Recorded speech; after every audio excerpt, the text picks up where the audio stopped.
A retired postal sorter paid $47 for a strip of land everyone called a ditch. 50 years later, a $200 million project froze because of it. What did he know that nobody else in that room did? The call came at 7:42 on a Tuesday, and Brennan Cole was already losing his voice. "Mr. Halvorsen, this is Meridian Development. You are holding up a $200 million project. I need you to be reasonable." Walter Halvorsen set down his coffee cup. White, chipped at the rim, 40 years old. "I'm always reasonable," he said. "Then take the offer. $4.2 million for a strip of dirt you bought for nothing." $47, Walter said, "not nothing." The line went quiet. Lawyers go quiet when they realize the old man is not scared. Walter looked out his kitchen window. Half an acre of brown grass, a leaning shed, the ugliest lot in the county. And the only thing standing between Brennan Cole and the biggest deal of his life. "Come Thursday," Walter said. "Bring your title search, the real one, not the cheap one from 2019. He hung up. Then he walked to the hall closet and took down a shoebox he had not opened in 3 years. To understand why a man who sorted mail for a living could freeze a corporation, you have to go back 56 years. To a county gym that smelled like floor wax and rain. It was 1970. Walter was 23. He had $81 and a wife named Eleanor, who sat beside him knitting through the whole thing. The county was selling off scraps. Tax-owed slivers nobody wanted. Bits of land too small to build on. There was a folding table at the front, a coffee pot on a side cart, 4 locals in metal chairs. The auctioneer barely slowed down. Lot 14. Half acre. Zoned nothing. Do I hear $10? A man in a good suit laughed out loud. Gerald Maddox, the town banker. He had come for the corner lots, the real lots. This sad little sale was beneath him. 47, Walter said. Gerald turned in his chair. He looked at Walter's worn jacket. He looked at Eleanor's knitting needles. He laughed again. Not mean, just sure. "Son," Gerald said, "you just bought yourself a ditch." The 4 locals chuckled along. Walter did not look up. He walked to the table and signed his name. The clerk handed him a paper receipt. He folded it once. He put it in his coat pocket. Gerald never looked up, but the week before, Walter had spent 2 hours in the records office. He had read the small gray print on the back of the deed. The print nobody at that table had bothered with. He knew what the strip really was. He drove Eleanor home in the truck. She asked him if he was upset about the laughing. "No," he said. She asked why he wanted that little piece of nothing. Walter watched the road. He thought about the line of print. The line that turned a ditch into something else entirely. "Because someday," he said, "somebody's going to need it more than they think." He did not tell her the rest. Not yet. That night, he sat alone at the kitchen table. He took the folded receipt out of his coat pocket and pressed it flat with his thumb. He read his own name on the line. $47. He smiled. Not because he had won anything yet. He had not. He smiled because he was the only person in that gym who knew the laugh was on the wrong man. And Walter Halvorsen could wait a long, long time. Before this gets even crazier, do yourself a favor and hit subscribe. Because the single piece of paper Walter is about to find will flip this entire story upside down, and you do not want to miss the moment the laughing stops. Pagosa County Public Library. Winter 1971, a long oak, green lamp. A young man bent over a roll of old maps. Walter came on Saturdays. Eleanor packed him sandwiches in wax paper. He spread the maps flat and read the parts nobody read. He was not looking at his strip. He was looking at the creek beside it. The records office had given him a hint. Now he wanted proof. He found it in a 1911 survey. The strip was not a ditch. It was the original path for the town's first water line, the right-of-way, 12 feet wide, cut straight through the half-acre. In 1948, the town built a new water system. They moved the main line. They drew up an order to cancel the old path. Walter found that order, too. Dated 1956, signed by the county engineer. He set it down slowly. The order had been signed, but it had never been filed, never recorded, never made real. A signed paper that nobody files is worth nothing. Walter knew that the way he knew his own. The old water main was still down there, 12 feet under his strip, still full, still feeding the east side of town. And the deed in his shoebox carried the old language. Surface and below the easement tied to the land, tied to him. He read it 3 times to be sure. Then he photographed every page and put the originals back into the box. At home, the kettle was on the stove. Eleanor poured 2 cups while he unrolled a sheet of paper on the kitchen table. He drew it by hand, the creek, the rail line. A thin pipe running under the strip, a small X where the water crossed his land. Eleanor looked at the drawing for a long time. "So the town needs us," she said. "Not yet," Walter said. "Right now they don't even know we're here." That's the part that matters. She did not push. She never pushed. She put the kettle back on and let him work. Then Walter did the hardest thing. He folded the map, slid it into the notebook Eleanor had given him, and waited. He watched the strip for years. He drove past it twice a month. In time, the world began to move. He saw survey flags by the creek, fresh tire tracks, a truck that did not belong, then a second truck.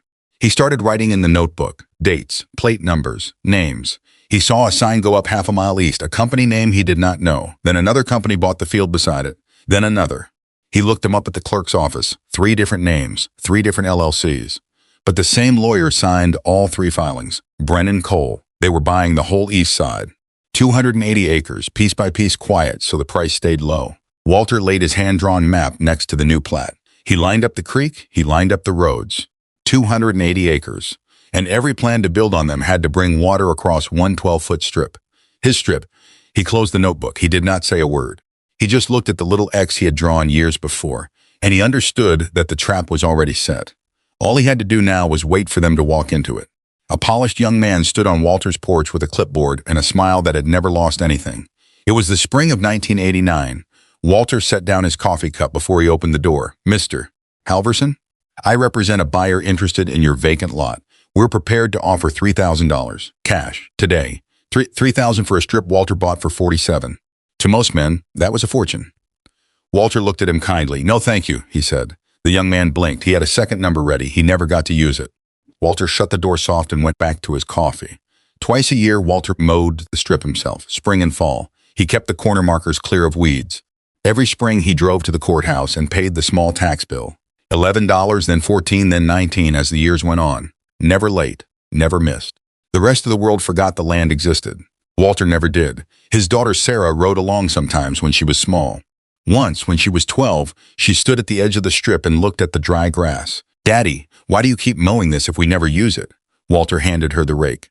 Because one day he said, this little piece is going to take care of you. She did not understand. She raked the grass anyway. The second offer came by phone in 2004. A county man, formal, sure of himself. Sir, the county would like to purchase an easement across your parcel. We're authorized to offer $18,000. The county already has an easement there, Walter said. A pause. There's no easement of record, sir. We checked. Check again, Walter said, then check the part nobody filed. The man went quiet and hung up. He did not call back for 11 years. Eleanor was sick by then. She held his hand at the kitchen table and asked him if he would ever sell the strip. No, he said. Selling ends it. I want something that doesn't end. She squeezed his hand. She had understood that from the start. She passed in 2016. Walter kept the cup, he kept the box, he kept waiting. Across town, the pressure built. In a glass boardroom 40 miles away, Brennan Cole stood at a long table and stabbed a finger at a map.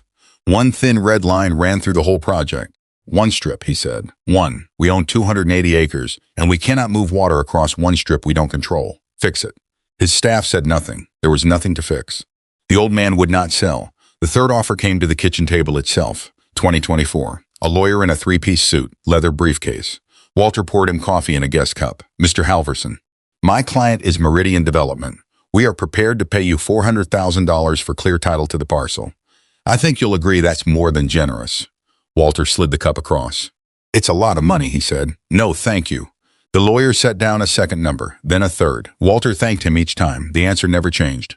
The lawyer packed his briefcase slow, the way men do when they finally understand they have lost the room. The offers came in waves after that. 400,000, 1.1 million, each one bigger, each refusal calmer than the last. Then on a quiet Tuesday morning, the phone rang. Walter looked at the screen, an unfamiliar number. The same number that had called once before, panicked at 7:42. He set down his coffee cup. He put his hand on the phone. 4.2 million, Mr. Halvorsen, and that is our final and best number. Walter held the phone to his ear and looked out at the brown grass. He let Brennan Cole finish. Then he hung up before the lawyer reached the next sentence. The cup of coffee on the table was still warm. He took a sip. He did not call Meridian back. He called Sarah. His daughter was a property lawyer in Denver now. The 12-year-old with the rake grown into a woman who read deeds for a living. She listened to him for 2 minutes. Then she said she would come down that weekend.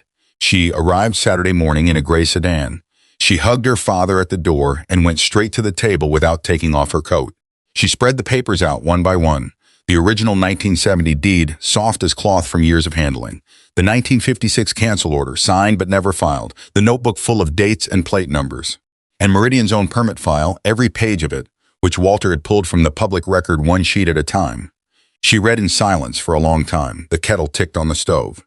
Outside, a truck rolled past on the county road and faded. Then she looked up. Dad, the county never vacated this easement. It's still alive. And the pipe under your land feeds their whole East District. I've known since 1971, Walter said. Sarah stared at him, then at the papers. Then back at her father, who was stirring his coffee like they were talking about the weather. Do they know you can prove it? They're about to. She spent the rest of the day at that table. She laid the documents in order. She wrote out a timeline. She matched the old survey to Meridian's new plat and saw, the way Walter had seen years before, that every plan they had drawn ran water across one 12-foot strip, his strip.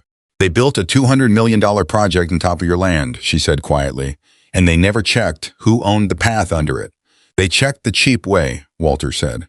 Cheap title searches missed the things nobody filed. Sarah made the call herself on Monday morning, calm, even.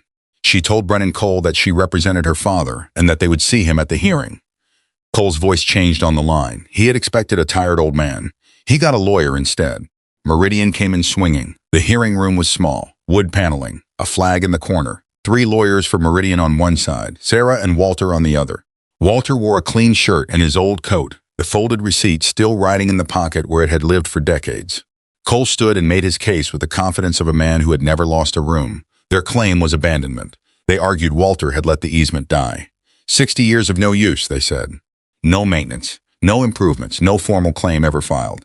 A strip left to weeds and forgotten by everyone, including the man who supposedly owned it. The deed should be void. The strip should revert to buildable land, and if the court would not agree, Meridian would condemn the parcel through the county and pay fair market value, whether the old man liked it or not. Cole sat down. He looked pleased. Sarah let them finish every word. She did not interrupt. She did not flinch. Then she stood. She laid 3 papers on the table, one at a time, sliding each one forward so the judge could see it. The 1911 filing, granting the right-of-way under the land and fee. The 1956 order to cancel it, signed by the county engineer but never recorded, which meant in law it had never happened at all. And 63 years of tax records every single year, every spring. Paid on time by Walter, never missed, never late. My client did not abandon this land, Sarah said. You cannot abandon land you pay taxes on for 63 straight years. He mowed it twice a year. He kept the markers clear. He paid every bill the county ever sent him. She set her hand flat on the tax records, and the county kept sending those bills, every year, which means the county itself never believed this parcel was abandoned. You cannot tax a man for 63 years and then stand in this room and call his land forgotten. The room went still. Cole opened his mouth. He looked at the 1956 order. The signature was right there. So was the empty space where a filing stamp should have been and never was. A signed paper that nobody files is worth nothing. He understood that now the way Walter had understood it in 1971. The judge looked at the 3 papers for a long moment. He picked up the tax records and set them down again. He ruled in under a minute. The easement stood. The deed held. Meridian had no claim. Brennan Cole did not argue. He did not gather his things in anger. He simply reached for his phone, the way men do when they have to tell someone above them that the impossible has happened. Then came the part Walter had waited 56 years for, the terms. Meridian's lawyers met them in a conference room down the hall. They came with a new number, $5 million now, then 6. A clean lump sum, they said, and everyone walks away. Sarah told them plainly, her father would not sell, not $5 million, not for 10, no lump sum at all. Cole frowned. Then what does he want? A permanent easement payment, Sarah said, monthly, adjusted for inflation every year, transferable to his heirs. Your project crosses his land for as long as the project stands, so you pay him for as long as it stands. She named the figure, $9,000 a month. Cole pushed back once. He said no court would force a structure like that. Sarah said no court needed to. They needed the strip, and the strip had terms. He pushed back twice. He said the monthly arrangement was unusual, that his client preferred a clean close. Sarah held. She did not raise her voice. She had learned that from somewhere. My client waited 56 years, she said. He can wait through lunch. Cole accepted every term, $9,000 a month, for the rest of Walter's life. Then Sarah's. $47 to buy it, 56 years to hold it, $9,000 a month to keep it. Sarah called her father from the parking lot. The sun was bright on the windshield. She was smiling so wide it was in her voice. It's done, Dad. You won. I know, Walter said. 3 words. Then he hung up. In the kitchen, Eleanor's hand-drawn map still hung on the wall, the creek and the rail line, and the small X she had watched him draw at this very table half a lifetime ago. Walter stood and looked at it for a while. Then, without a word, he did the only thing that felt right. He put the kettle on. The signing was at the county clerk's office 2 weeks later. A small room with fluorescent light and a flat stack of forms. The same county that had sold him a ditch for $47 now recorded the agreement that would pay his family for the rest of their lives. Walter signed his name. The same name he had signed at a folding table in 1970, when 4 locals chuckled and a banker laughed out loud. The clerk stamped at each page. This time the papers were filed. This time they were real. He slid the folded old receipt back into his coat pocket, where it had ridden for 56 years, and he walked out into the afternoon. He sat in the cab of his truck. He did not start the engine right away. He reached over and took the notebook Eleanor had given him all those years ago, the one full of dates and plate numbers and quiet patience. He turned past every page until he reached a clean one at the back. He wrote one line, $47, 56 years. They finally needed the ditch. He closed the notebook. He set it on the seat beside him where Eleanor used to sit, and he drove home. The story ran in the local paper that Friday.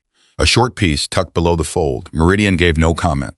Brennan Cole said nothing at all. And the men who had laughed in that gym in 1970, the few of them still living, read it over morning coffee and went quiet. Nobody laughed this time. Gerald Maddox spent his whole life buying the corner lots, the loud lots. The lots everyone could see were worth something. He died certain he had been the smartest man in every room he ever entered. Walter Halvorsen bought a ditch and he kept it for 56 years. Some men chase the land everyone wants. Walter waited for the strip everyone forgot. So here's the question. If you were sitting at Walter's kitchen table that day, would you have grabbed the $4.2 million and walked away? Or would you have waited for the monthly deal that pays your family for the rest of their lives? Tell me in the comments. And if patience like Walter's is your kind of story, you already know what to do.